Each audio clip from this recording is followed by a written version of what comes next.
एक बार की बात है, महाभारत के युद्ध के बाद भगवान श्री कृष्ण और अर्जुन द्वारिका गए, पर इस बार रथ अर्जुन चला करके ले गए। द्वारिका पहुंचकर अर्जुन बहुत थक गए, इसलिए विश्राम करने के लिए अतिथि भवन में चले गए।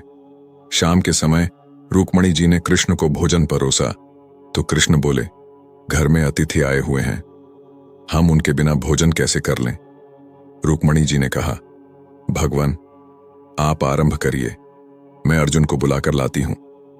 जैसे ही रुक्मणी जी वहां पहुंची तो उन्होंने देखा कि अर्जुन सोए हुए हैं और उनके रोम रोम से कृष्ण नाम की ध्वनि प्रस्फुटित हो रही है, तो ये जगाना तो भूल गईं और मंद मंद स्वर में ताली बजाने लगी।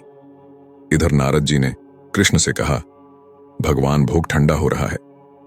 कृष्ण बोले, अतिथि के बिना हम नहीं करेंगे। नारद जी बोले, मैं बुलाकर लाता हूं। नारद जी ने वहां का नजारा देखा तो ये भी जगाना भूल गए और इन्होंने वीणा बजाना शुरू कर दिया। इधर सत्यभामा जी बोली, प्रभु भोग ठंडा हो रहा है, आप प्रारंभ तो करिए।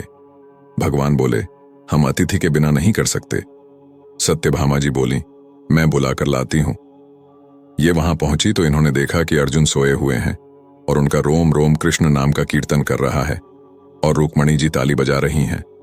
नारद जी वीणा बजा रहे हैं, तो ये भी जगाना भूल गईं और इन्होंने नाचना शुरू कर दिया।